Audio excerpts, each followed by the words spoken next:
जय हिंद साथियों, कैसे हो सभी लोग। आई होप कि सभी अच्छे होंगे। तो आज से हम नया सेशन स्टार्ट करने जा रहे हैं थर्ड ग्रेड के लिए। और इसमें हम आरबीएससी की जो भी किताबें हैं 6 से 12 तक की, उनका अध्ययन करेंगे। तो सबसे पहले हम कक्षा 6 की पहला अध्याय लेकर आए हैं, हमारा ब्रह्मांड। इसके बारे में हम आज जानेंगे और इस पार्ट के बारे में देखेंगे कि हम मतलब थर्ड ग्रेड में कैसे डायरेक्ट क्वेश्चन आते हैं इन किताबों से। 6, 7, 8, 9, 10, 11, 12 मतलब इसमें क्या है, एकदम लाइन टू लाइन एग्जामिनर यहाँ से उठा लेता है प्रश्न। तो इनको पढ़ना बहुत ज़रूरी है। अब देखो हम स्टार्ट करते हैं। हमारा ब्रह्मांड, इसमें देखो कक्षा 6 में पहला अध्याय ही है हमारा ब्रह्मांड।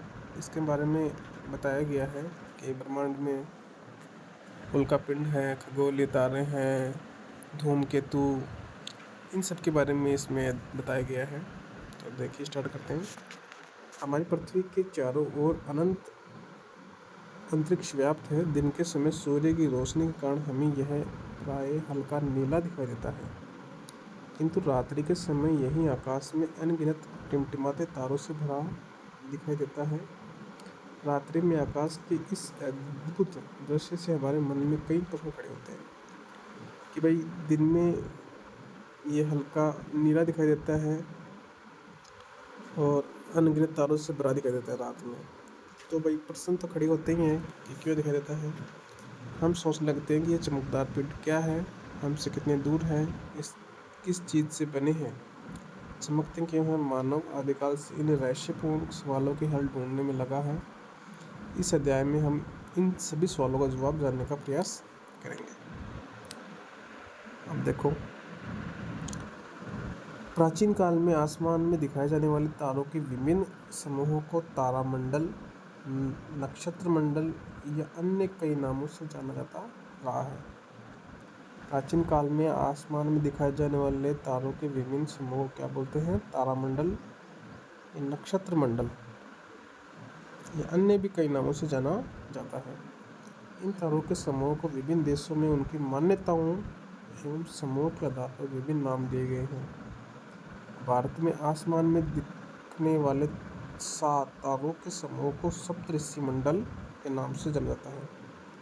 देखो, अलग अलग देशों में इन तारामंडल, नक्षत्र मंडल को अलग अलग नामों से जाना जाता है। और भारत में आसमान में दिखने वाले 7 तारों के समूह को क्या बोलते हैं? सप्तऋषि मंडल के नाम से जाना जाता है। प्राचीन जनमानस में यह मान्यता है कि ये 7 तारे महान ज्ञानी ऋषि हैं। क्या हैं ये? ज्ञानी ऋषि, जो अपने अलौकिक ज्ञान से पृथ्वी को आलोकित करते हैं। साथ ही भारत के कई भागों में इन तारों के समूह में सम्मिलित 4 तारों को चारपाई कहते हैं। क्या बोलते हैं? चारपाई। फ्रांस में इसे सॉसपैन, मतलब हत्ते वाली डेगची, या सॉसपैन इंग्लिश में हो गया, इसमें सॉसपैन को बोलते हैं हत्ते वाली डेगची, फ्रांस से बोलते हैं। और ब्रिटेन में इसको खेत जुताई वाला हल, और यूनान में इसे स्मॉल बियर के नाम से जाना जाता है, जो अर्सा मेजर या ग्रेट बियर का भाग है। ठीक है दोस्तों, कौन सा? ये सप्तऋषि तारामंडल है ना। भारत में तो इसको सप्तऋषि तारामंडल बोला जाता है, जबकि फ्रांस में इसे सॉसपैन, ब्रिटेन में खेत जुताई वाला हल, यूनान में स्मॉल बियर, जो अर्सा बियर या ग्रेट बियर माँ का भाग है। प्राचीन काल में मानव के पास आधुनिक तकनीकी नहीं होने के कारण आसमान को अपलक आंखों से देखने के अलावा कोई साधन नहीं था। इसलिए इन चमकदार सितारों को जानने पहचानने के लिए उसने इनको विभिन्न नाम दिए, एक स्थानीय कहानियों की रचना की। प्राचीन समय में अधिकांश मानव जातियाँ कृषि एवं पशुपालन पर निर्भर थी। देखो, प्राचीन काल में जो भी मानव जातियाँ हैं वो कृषि और पशुपालन पर निर्भर थी। मतलब उनका प्रमुख पेशा या व्यवसाय क्या था? जीविकोपार्जन का साधन कृषि और पशुपालन। इसलिए इन तारों के समूह में उन्हें जिस पशु या पक्षी की आकृति नजर आती थी, उस तारा समूह को उस पक्षी या पशु का नाम दे दिया जाता था। देखो, पहले वो कोई टेक्नोलॉजी तो थी नहीं कि भाई वो बता सके कि भाई ये किस हिसाब से है। अब वो मतलब उनका प्रमुख व्यवसाय क्या था? कृषि और पशुपालन।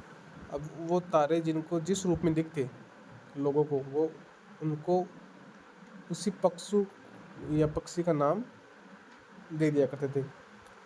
इन तारों के समूह सप्तर्षि का संसार में पौराणिक काल से महत्वपूर्ण स्थान रहा है। रात्रि के समय में लोग तारों की स्थिति में दिशाओं का निर्धारण कर लेते थे। अब देखो, लोग दिशाओं का निर्धारण कर लेते थे। अब देखो, बचपन में हमारे दादा दादी ऐसे बोलते थे कि भाई ये तारा इधर आ गया, तो कितने बज गए? 4 बज गए। ये तारा उधर चला गया। तो वो क्या करते थे, पहले के लोग तारों से पता लगा लेते थे कि भाई ये तारा किस दिशा में जा रहा है। अब देखो, सूर्य है, सूर्य से भी लोग पता लगा लेते हैं टाइम का। भारतीय मान्यता अनुसार ध्रुव तारे से उत्तर दिशा का सटीक निर्धारण किया जाता रहा है। देखो ये ना, ये अर्सा मेजर यहाँ से दिखाया गया है ध्रुव तारा। ये देखो उत्तर में होता है, सीधा नॉर्थ में। तो इससे मतलब उत्तरी दिशा का निर्धारण किया जाता रहा है। ध्रुव तारा हमेशा एक स्थान पर स्थिर रहता है। इसकी स्थिति को जानने के लिए 7 तारों के समूह के 2 तारों को एक काल्पनिक रेखा से जोड़ते हुए आगे बढ़ाते हैं, तो वह उत्तरी ध्रुव पर स्थित ध्रुव तारे को जोड़ती है। पारंपरिक किस्से कहानियाँ काल्पनिक थी, इसलिए हमें मिथक कहते हैं। देश विदेश की कुछ पारंपरिक कहानियों में भारत एक कहानी पौराणिक मान्यता अनुसार है जो ध्रुव तारे के बारे में है। अब देखो, ये कुछ कहानी है ध्रुव तारे की, वो भी मैं पढ़ लेता हूँ, आपको सुनाता हूँ। ध्रुव तारे कहानी। देखो, पोल स्टार को हिंदू धर्म ग्रंथों के अनुसार ध्रुव तारा कहा जाता है। अब देखो, ध्रुव तारों को इंग्लिश में क्या बोलते हैं? पोल स्टार बोलते हैं इसको। ध्रुव तारे को क्या बोलते हैं? Pole star. ध्रुव का शाब्दिक अर्थ होता है अटल या स्थिर। ध्रुव तारे के बारे में एक पौराणिक कहानी है। ध्रुव नामक बालक राजा उत्तानपाद एवं रानी सुनीति का पुत्र था। राजा के एक और पुत्र था जिसका नाम उत्तम था। देखो, ये कहानी है ना, ये हमारे 3rd ग्रेड के हिसाब से इतनी इम्पोर्टेंट नहीं है, लेकिन जो मतलब बच्चे पढ़ते हैं 6ठी क्लास के लिए, तो उनके लिए इम्पोर्टेंट है। तो हम वही चीज़ें देखेंगे जो हमारे लिए इम्पोर्टेंट हो। ठीक है दोस्तों। अब देखो, ये ध्रुव तारा दिखा रखा है इसमें। ये उत्तरी ध्रुव, ये हमारी पृथ्वी है।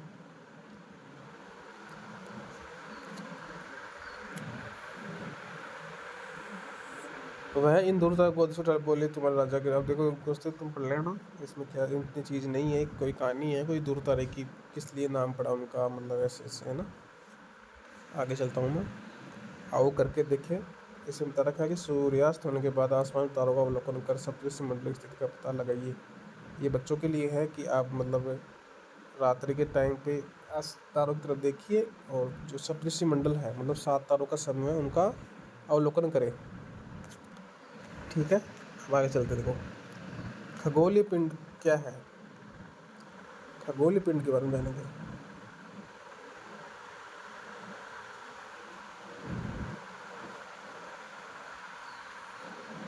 आसमान में फैले तारों, उल्का, ग्रह, उपग्रह, धूमकेतु आदि, जिनमें हमारी पृथ्वी, सूर्य, चंद्रमा भी शामिल है, उन्हें खगोलीय पिंड कहलाते हैं। देखो, खगोलीय पिंड की क्या परिभाषा हुई कि आसमान में फैले तारे, उल्का, ग्रह, उपग्रह, धूमकेतु, पृथ्वी, सूर्य, जितने भी मतलब ग्रह, तारे वगैरह, चंद्रमा, पृथ्वी है, वो क्या इसमें है? खगोलीय पिंड में आते हैं। दूर स्थित तारे जो बहुत सूक्ष्म रूप में दिखाई देते हैं, वे विशाल और अति गर्म गैसीय पिंड होते हैं। ये हाइड्रोजन एवं हीलियम के सम्मिश्रण से बने हैं। देखो, ये आ गया प्रश्न काम का। हाइड्रोजन एवं हीलियम के सम्मिश्रण से बनते हैं। ये जो भी होते हैं ना गैसीय पिंड, वो बनते हैं। तो जो इम्पोर्टेंट बात लगे तो आपको नोटबुक उतार लेनी है। ये अत्यधिक ऊष्मा और ऊर्जा विकृत करते हैं। हमारा सूर्य भी वास्तव में एक तारा ही है। तारों की तरह सभी खगोलीय पिंड गैसीय नहीं होते। कुछ पिंड सिर्फ ठोस पदार्थों से बने हैं और कुछ ठोस, द्रव एवं गैस ये पदार्थों से भी बने हैं। अब देखो, सभी पिंड क्या होते हैं कि भाई ठोस नहीं होते। कुछ पिंड गैस के बने होते हैं, द्रव भी होते हैं। ठीक है दोस्तों, अलग अलग प्रकार के होते हैं। हमें आसमान में तारे बहुत सूक्ष्म एवं एक दूसरे के पास दिखाई देते हैं, परंतु वास्तव में ये बहुत विशाल है, क्योंकि अंतरिक्ष बहुत अनंत है दोस्तों। अंतरिक्ष का कोई वैसे मतलब बहुत खूब दूर में फैला हुआ है अंतरिक्ष। आज तक वैज्ञानिक भी इसकी गहराई का पता नहीं लगा पाए कि अंतरिक्ष मतलब कितना दूर है और एक दूसरे से बहुत दूर स्थित है। इनमें से कुछ की चमक बहुत तेज़ होती है और कुछ की कम। इसका कारण है कि कुछ पिंड स्वयं चमकदार हैं और कुछ दूसरे पिंड के प्रकाश से चमकते हैं। सभी ग्रह एवं उपग्रह सूर्य के प्रकाश से चमकते हैं। आपके मन में ये बात जरूर आई होगी कि आसमान में रात्रि में चमकने वाली ये वस्तुएं दिन में दिखाई क्यों नहीं देती। आइए एक प्रयोग से इसे समझते हैं। अब एक प्रयोग करके बता रखा है कि भाई ये जो तारे हैं तो रात को क्यों चमकते हैं, दिन में क्यों नहीं चमकते। तो इसके बारे में एक प्रयोग करके बता रखा है जो ये विद्यार्थियों के लिए है इम्पोर्टेंट। देखो इसको थोड़ा हम भी जान लेते हैं, नई जानकारी मिलेगी। एक रंगीन कागज़ लेकर उसमें सुई छोटे छोटे छेद करके एक टॉर्च पर लपेट कर उस पर रबड़ लगाकर बांध देंगे। ये दोस्तों को इम्पोर्टेंट नहीं है, आगे चलते हैं। देखो ब्रह्मांड, यूनिवर्स,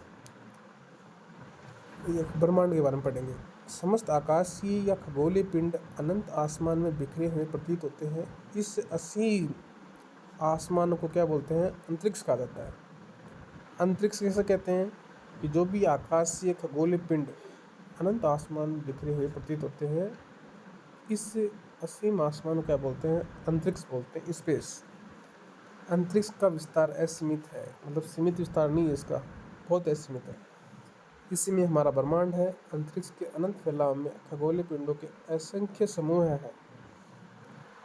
विभिन्न तारों एवं उनके अवशेषों, तारों के मध्य गैसों और धूल कणों का ऐसा जमाव जो गुरुत्वाकर्षण के कारण एक दूसरे बंधा है, उसे आकाशगंगा कहा जाता है। देखो आकाशगंगा क्या है, इसकी परिभाषा दी है कि विभिन्न तारों एवं उनके अवशेषों, तारों के मध्य गैसों, धूल कणों का ऐसा जमाव जो गुरुत्वाकर्षण के कारण एक दूसरे से बंधे हैं, उन्हें क्या बोलते हैं, आकाशगंगा बोलते हैं। जैसे दोस्तों ये ध्रुव तारे हैं ना अलग अलग, तो ये क्या है, एक दूसरे से मतलब कि गुरुत्वाकर्षण के कारण बंधे हुए हैं ये, ठीक है, जो लाखों प्रकाश वर्ष की लंबाई चौड़ाई में फैली है। प्रकाश वर्ष, इसमें दोस्तों दूरी मापते हैं हम। इन्हीं अनगिनत आकाशगंगाओं के समूह क्या बोलते हैं, ब्रह्मांड बोलते हैं। जैसा कि हम सभी जानते हैं कि तारों के छोटे समूह को नक्षत्र मंडल कहते हैं। तारों का छोटा समूह होता है ना, उसको क्या बोलते हैं, नक्षत्र मंडल बोलते हैं, ठीक है। लाखों नक्षत्र मंडल एक तारक मध्य गैसों, धूलकणों से आकाशगंगा में इंग्लिश में बोलते हैं गैलेक्सी का निर्माण होता है। विभिन्न नक्षत्र मंडलों के अंदर तारकीय मंडल स्थित है, जैसे हमारा सौर मंडल। अब देखो तारों के छोटे समूह को बोलते हैं नक्षत्र मंडल और लाखों नक्षत्र मंडल एवं तारक मध्य गैस धूलकणों से आकाशगंगा का निर्माण होता है, ठीक है। और विभिन्न नक्षत्र मंडलों के अंदर तारकीय मंडल स्थित है, जैसे हमारा सौर मंडल। अब देखो ये इंपॉर्टेंट बात है, वो प्रकाश वर्ष। प्रकाश वर्ष किसका मात्रक है, दूरी का मात्रक है। देखो दोस्तों इसका उपयोग खगोलीय पिंडों के बीच की दूरी मापने के लिए किया जाता है। एक वर्ष की अवधि में प्रकाश 3 लाख किलोमीटर प्रति सेकंड की गति से जितनी दूरी तक जाया जा सकता है, उसी दूरी को प्रकाश वर्ष कहा जाता है, लाइट ईयर। मतलब है देखो प्रकाश वर्ष किसका मात्रक है, दूरी का मात्रक है। एक वर्ष की अवधि में प्रकाश 3 लाख किलोमीटर प्रति सेकंड की रफ्तार से दूरी तय करता है, ठीक है। तो उसी दूरी को क्या बोलते हैं, प्रकाश वर्ष बोलते हैं। एक प्रकाश वर्ष मतलब सीधा समझ लेंगे, एक प्रकाश वर्ष बराबर सूर्य एक वर्ष की अवधि में 3 लाख किलोमीटर प्रति सेकंड की गति से जितनी दूरी तक जाता है, उसे क्या बोलते हैं, एक प्रकाश वर्ष। इस प्रकार प्रकाश एक वर्ष में लगभग 95 खरब किलोमीटर की दूरी तय करता है। देखो दोस्तों कितनी दूरी तय करता है ये, अतः यह दूरी प्रकाश एक प्रकाश वर्ष कहलाती है। आगे बात समझो आपके, जब आगे चलते हैं। ब्रह्मांड की उत्पत्ति कैसे हुई, इसके बारे में चर्चा करते हैं। ब्रह्मांड मानव के लिए सदा ही जिज्ञासा का कारण रहा है। ब्रह्मांड की उत्पत्ति के संबंध में भी काफ़ी रोचक किस्से प्रचलित हैं, किंतु वर्तमान में ब्रह्मांड की उत्पत्ति संबंधी सर्वमान्य सिद्धांत बिग बैंग थ्योरी है। देखो दोस्तों, बिग बैंग थ्योरी इसको भी जानेंगे कि ये क्या है। इस सिद्धांत के अनुसार आज से 13.7 अरब वर्ष पहले एक वृहद प्रभावशाली विस्फोट हुआ। कब हुआ? आज से लगभग 13.7 अरब वर्ष पहले, मतलब बहुत सालों पहले, जिसे बिग बैंग कहा जाता है। विस्फोट के बाद ब्रह्मांड और खगोलीय पिंडों की उत्पत्ति हुई। तब से इसका विस्तार हो रहा है। ब्रह्मांड अनेकानेक आकाश गंगाओं से मिलकर बना है। ब्रह्मांड किनसे मिलकर बना है? बहुत सारी आकाश गंगाएं हैं। पृथ्वी सहित सौर परिवार मंदाकिनी या ऐरावत पथ नामक आकाश गंगा में स्थित है। अब देखो दोस्तों, ये इम्पोर्टेंट चीज़ आ गई कि हमारी पृथ्वी है ना, सहित सौर परिवार मंदाकिनी या ऐरावत पथ नामक आकाश गंगा में स्थित है। प्राचीन समय में भारत में इसकी परिकल्पना आसमान में प्रकाश की नदी से की गई थी, इसलिए इसका नाम आकाश गंगा पड़ा, अर्थात आकाश में बहने वाली नदी। ऐरावत पथ के अतिरिक्त अन्य कई बड़ी प्रमुख आकाश गंगाएं हैं। तारों के समूह से ही आकाश गंगाओं का निर्माण होता है। अब देखो, इस चित्र में दिखाया गया है, ये बिग बैंग की घटना है।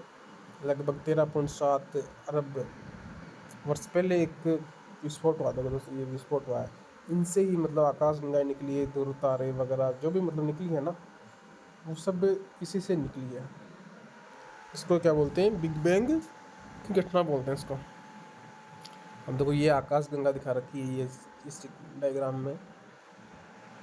अब देखो, आगे चलते हैं। हमारी पृथ्वी का सबसे निकटतम तारा सूर्य है, जो पृथ्वी से लगभग 15 करोड़ किलोमीटर दूर है।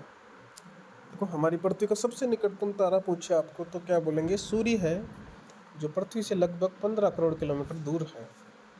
अन्य तारों की रोशनी और चमक भी लगभग सूर्य के समान ही होती है, लेकिन वे सूर्य से अधिक दूर होने के कारण हमें अत्यंत छोटे दिखाई देते हैं। इन सब के अतिरिक्त एक विशेष आकृति वाला तारा जो हमें हमेशा दिखाई नहीं देता, वह तारा काफ़ी आकर्षक एवं निराला है। इसका नाम है पुच्छल तारा या धूमकेतु। अब देखो दोस्तों, हमारी पृथ्वी के सबसे निकटतम तारा है सूर्य, जो पृथ्वी से लगभग 15 करोड़ किलोमीटर दूर है। अन्य तारों की रोशनी चमक भी लगभग सूर्य के समान ही होती है, लेकिन वो क्या होते हैं, बहुत दूर स्थित होने के कारण हमें दिखाई नहीं देते, जबकि सूर्य पृथ्वी के सबसे नज़दीक है, इसलिए इसकी रोशनी ज़्यादा हमारे पास पहुंचती है। और एक विशेष आकृति वाला तारा जो हमें दिखाई नहीं देता, उसका नाम है पुच्छल तारा या धूमकेतु बोलते हैं उसको। देखो, ये पुच्छल तारा धूमकेतु क्या है, इसके बारे में चर्चा करते हैं। इनकी रचना बर्फ, धूल, छोटी चट्टानों और गैसीय पदार्थों से हुई है। इनकी गति बहुत तेज होने के कारण गैसीय पदार्थ पूंछ की तरह संरचना बना लेते हैं। इसी कारण इन्हें पुच्छल तारा कहा जाता है। अब देखो, बहुत तेज गति होने के कारण क्या बोलते हैं इसको? पूंछ की तरह संरचना बना लेता है ये, तो तब से इसी का नाम क्या पड़ गया? पुच्छल तारा, मतलब पूंछ वाला तारा। अब देखो, ये ऐसे, ये देखो डायग्राम है ना, हेली धूमकेतु, इसको बोलते हैं पुच्छल तारा। धूमकेतु का सिर हमेशा सूर्य की तरफ एवं पूंछ हमेशा विपरीत दिशा में रहती है। यह सूर्य के चारों ओर एक निश्चित पथ पर परिक्रमा करते हैं। कभी वे सूर्य के निकट आते हैं, कभी बहुत दूर चले जाते हैं। यह स्थिति एक निश्चित अवधि के बाद होती है, तब उन्हें साफ देखा जा सकता है। सबसे चर्चित पुच्छल तारा हेली है, जो प्रति 76 वर्ष बाद दिखाई देता है। अब देखो, ये ना, ये धूमकेतु हेली धूमकेतु है, मतलब इसमें अलग अलग नाम है, तो ये हेली धूमकेतु है सबसे चर्चित पुच्छल तारा, जो मतलब हर 76 साल बाद दिखाई देता है। देखो, इसे 1986 में देखा गया था, और ये अब कब देखा जाएगा? 2062 में दिखाई देगा ये तारा। ठीक है, इसको पहले कब दिखाई दिया था? 1986 में देखा गया था ये। देखो, आगे चलते हैं। ये आओ करके देखें, ये हमारी काम चीज़ नहीं है। अब देखो ये कब पार्ट पूरा हो गया छठी क्लास का। अब देखो कुछ शब्दावली है, देखो इनको भी हम जान लेते हैं। पौराणिक का मतलब प्राचीन या पुराना, अनंत का मतलब जिसका कोई अंत ना हो, ब्रह्मांड असंख्य आकाश गंगाओं का समूह है, सप्तऋषि मंडल 7 तारों का समूह है, खगोलीय पिंड आकाश में पाए जाने वाले ग्रह तारे उपग्रह जो भी मतलब चीज़ें हैं ना आकाश में, सूर्य पृथ्वी चंद्रमा, वो सब खगोलीय पिंड में आते हैं। उपग्रह ग्रह का चक्कर लगाने वाला पिंड, नक्षत्र मंडल बोलते हैं तारों का समूह है। तो दोस्तों ये हमारी क्लास थी 6th क्लास का पहला अध्याय। आपको कैसा लगा आप कमेंट करके ज़रूर बताएं। और देखो दोस्तों ये थोड़ी इसमें आपको ऐसा लग रहा होगा कि इसमें मैटर कम है, जैसे जैसे हम आगे बढ़ेंगे क्लास वाइज तो विस्तार होता जाएगा और आपकी नॉलेज भी बढ़ती जाएगी। तो इस प्रकार आप हमसे जुड़े रहें और चैनल पर नए हैं तो चैनल को सब्सक्राइब जरूर करें। जय हिंद, जय भारत, वंदे मातरम।